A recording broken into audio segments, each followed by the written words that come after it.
អ្នកដែលការចំរងនៅក្នុងខែមិថុនានេះផ្ទាល់លោកអ្នកអាចមានអារម្មណ៍ថាលោកអ្នកចង់ផ្លាស់ប្ដូរខ្លួនឯងលោកអ្នកចង់កែប្រែខ្លួនឯងណាចាបងមួយចំនួនក៏ចង់កែកុំសម្ផស្សអ្នកខ្លះក៏អាចថារៀងឡើងគីឡូចឹងទៅក៏គាត់ចង់សម្រាប់ទម្ងន់អីហ្នឹងក៏អាចមានឬក៏អ្នកខ្លះស្គមពេកចឹងទៅក៏ចង់ហៅអីញ៉ាំឲ្យឡើងគីឡូបានស្អាតចឹងណាចាហើយក៏សម្រាប់បងមួយចំនួនទៀតក៏អាចកំពុងតែចង់ទិញសត្វចិញ្ចឹមបានចិញ្ចឹមក្នុងផ្ទះហ្នឹងក៏អាចមានដែរសម្រាប់អ្នកកើតឆ្នាំរោងណាចាហើយសម្រាប់តមកទៀតពាក់ព័ន្ធជាមួយនឹងរឿងលុយសម្រាប់រឿងលុយកាក់របស់អ្នកកើតឆ្នាំរោងនៅក្នុងខែនេះផ្ទាល់លោកអ្នកអាចមានអារម្មណ៍ថាយើងមានសេរីភាពលោកអ្នកអាចមានសម្រាប់ប្រើប្រាស់នឹងចាយវាយបានហើយcònខែនេះឃើញថាយើងចំណាយទៅលើខ្លួនឯងយ៉ាងច្រើនតិចហើយដោយសារលោកអ្នកអាចថាចង់ផ្លាស់ប្ដូរអីអញ្ចឹងណាចាហើយសម្រាប់ពាក់ព័ន្ធជាមួយរឿងសុខភាពឃើញថាมันមានអីជាបញ្ហាទេសម្រាប់សុខភាពប៉ុន្តែសម្រាប់បងដែលជា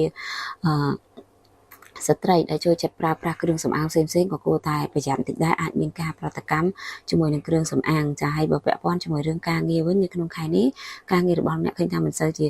ខ្វល់ខ្វាយចិត្តទេលោកអ្នកអាចធ្វើការងារទៅតាមអារម្មណ៍សប្បាយមិនមានអីជាបញ្ហាទេនៅក្នុងឱកាសនេះណាចាសម្រាប់ការរកស៊ីក៏ឃើញថាមិនសូវឲ្យលោកអ្នកខ្វល់ចិត្តដែរអាចថាការលក់ដូរការជួញដូររបស់យើងអាចនៅដំណើរការបានជាធម្មតាណា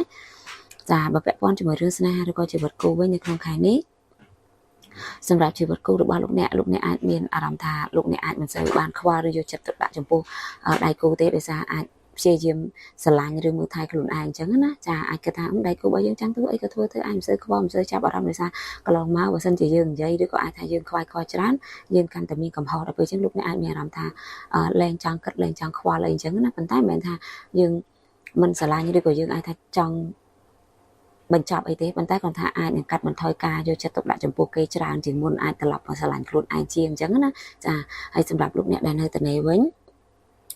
លោកអ្នកអាចឃើញថាកំពុងតែគេថាមានការពេញចិត្តឬចាប់អារម្មណ៍ចំពោះអ្នកណាម្នាក់ហើយក៏កំពុងព្យាយាមកែប្រែខ្លួនឯងដើម្បីគេដែរជាងឱកាសនេះឃើញថាអាចនឹងមានការចាប់ផ្ដើមស្នេហាថ្មីសម្រាប់អ្នកកើតឆ្នាំរោងចាសម្រាប់ពាក់ព័ន្ធជាមួយរឿងដែលគួរប្រុងប្រយ័ត្នបំផុតនៅក្នុងឱកាសនេះ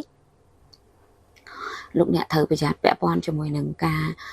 ទុកដាក់របស់យើងបន្តិចណាចាខ្លាចលោកអ្នកអាចថាយើងការទុកដាក់អាចមិនបានប្រយ័ត្នចឹងទៅស្រាប់តែវែងដៃ